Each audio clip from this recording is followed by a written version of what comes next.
What is up, guys? Welcome to the Being Beautifully Honest podcast and channel. Thanks so much for being here, for being subscribed. If you're not, hit that button. And if you're listening on YouTube, hit that like button. It's like walking into the room and hitting that light switch. We just want to brighten up the place. So let's get into this podversation/reality chat. And guys, I'm just, I don't even really know what to say right now. But when I heard about something that Kandi and her team, because I won't just say it was her, because obviously she's not operating her YouTube channel herself, I was extremely disappointed. And this isn't even coming from someone who calls themselves a Kandi fan. I'm never someone to sit and critique her. If I see there's an issue, I will say so.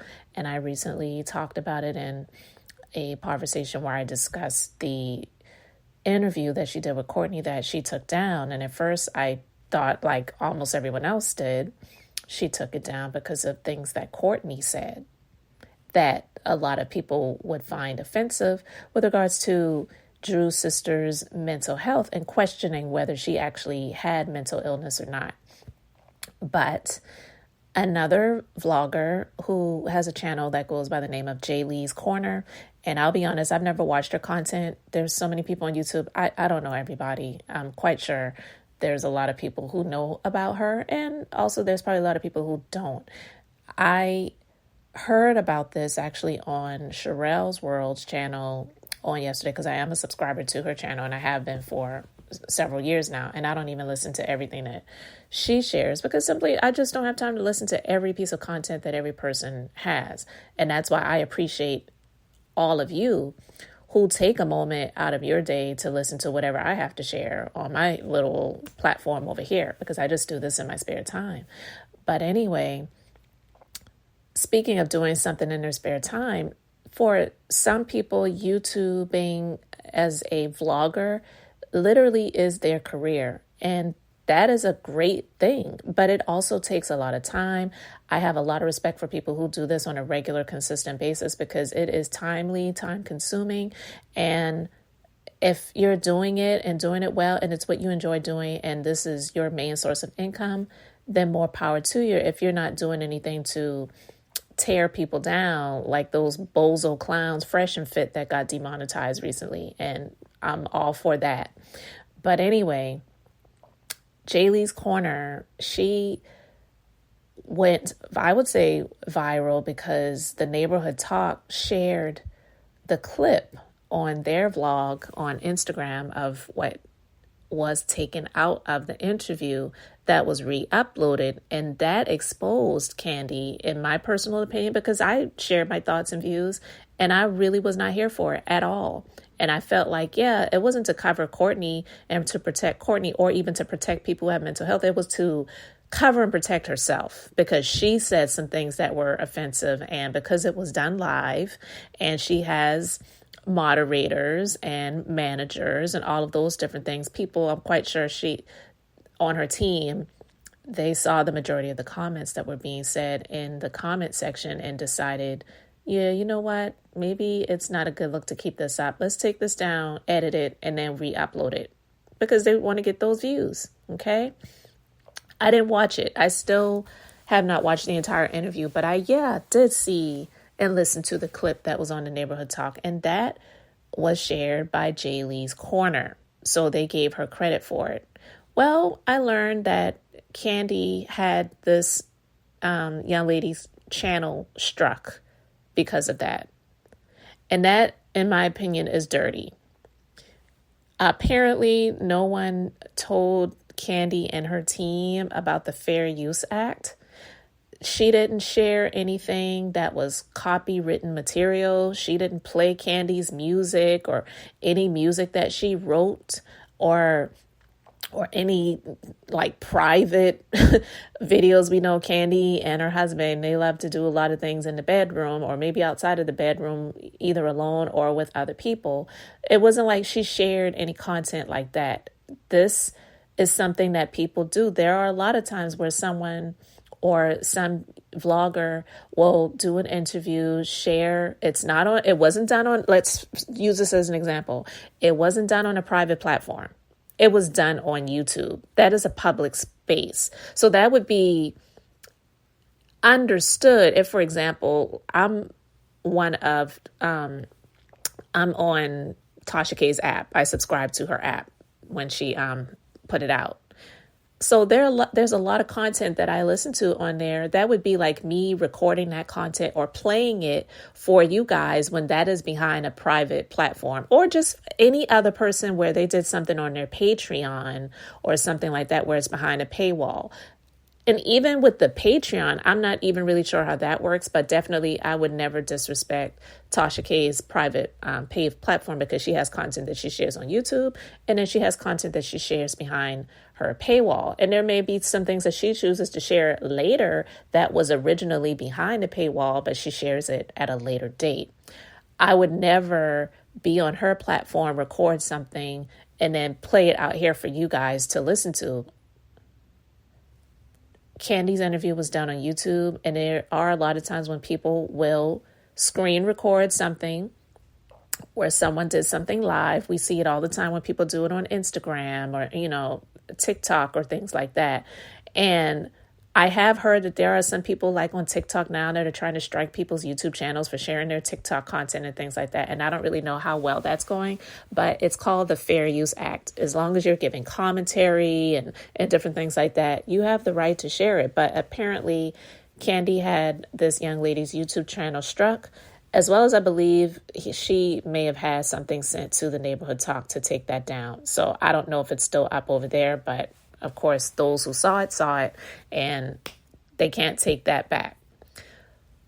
Well, I felt bad when I heard about that. And I'm like, well, damn, because I know that I've seen Kandi interacting with a number of different YouTube content creators as of late, having them come on, speak on it, and not really so much interviewing them, but really just talking to them about the show and about other things. Real Housewives of Atlanta.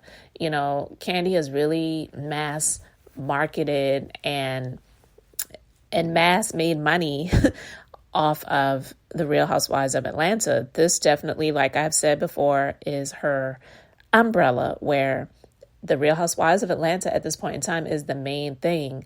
And from there, that trickles down money for other business ventures, other revenue streams, and whatnot.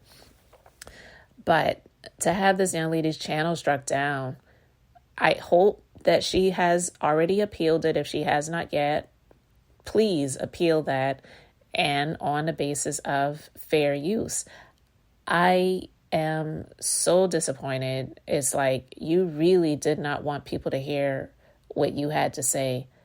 Instead of striking people's channels or telling people they need to take something off of their Instagram blog, how about say, yeah, you know what? I said something in ignorance, or I just made a freaking stupid statement that I can't not take back.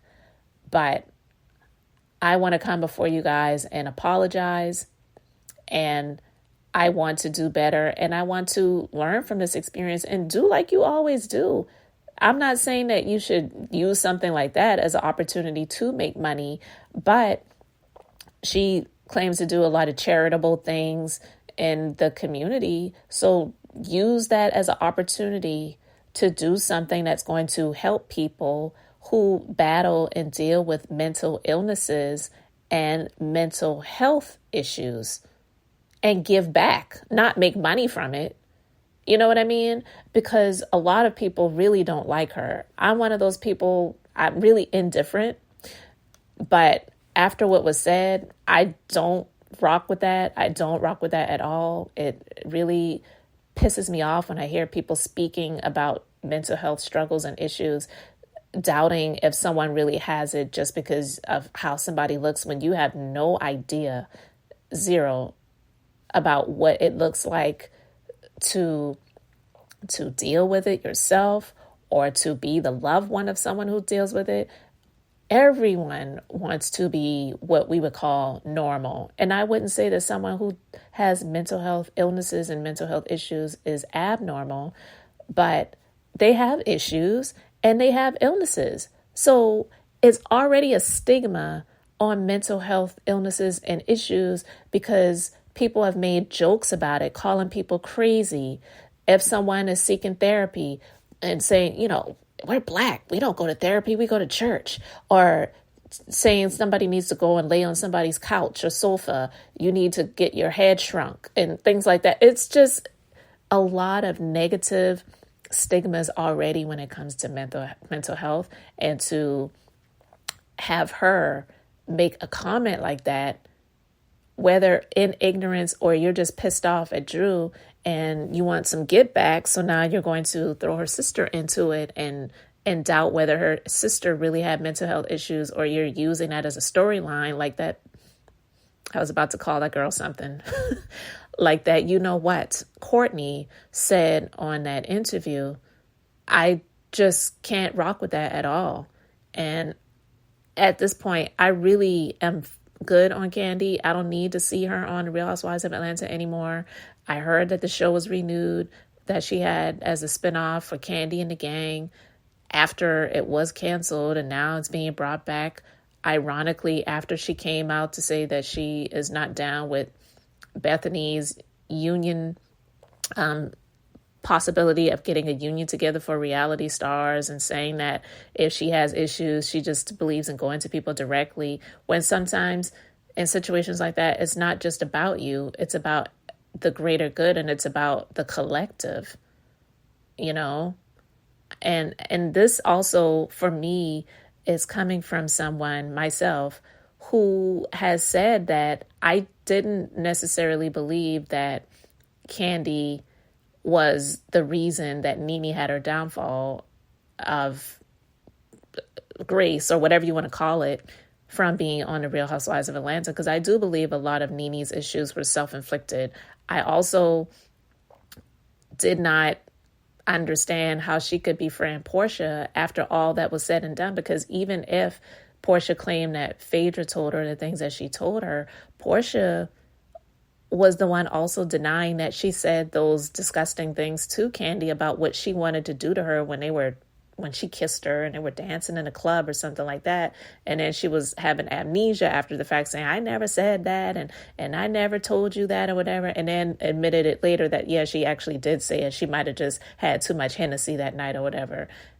And, 1 minute she's bisexual, the next minute she's standing in the pulpit preaching against gay people, whatever. Like, Portia, I'm good on her. I know a lot of people love her, and they love to treat her like the Kelly. And what I mean by that, the Kelly is like Kelly from Married with Children, the dumb blonde who's just so cute and attractive and whatever. It's like, whatever.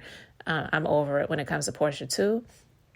But I'm not one of these people that felt like Kandi was always wrong and everything in all of these other situations. But definitely with this, I just don't see it for her. And now learning that she had this young lady's YouTube channel struck, because now Kandi is considered a YouTuber, and that was one of the things that I would say would annoy me about Kandi too, is like, dang girl, you got to do this too. Like, you're not getting enough money with all the other things you're doing. And I'm not here to stop anybody from getting what they can get, but it's like Armand Wiggins used to say about Kandi, because like, I can't stand Kandi. Kandi want all the money.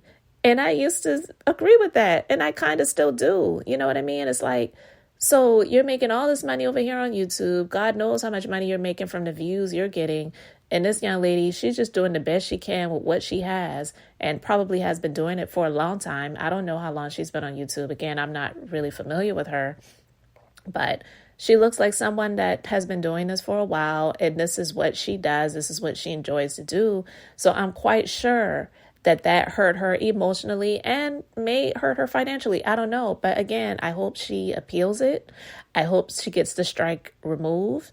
And I hope Kandi and her team learn something from this. And honestly, I really hope that she does not come back to The Real Housewives of Atlanta. I'm just over it.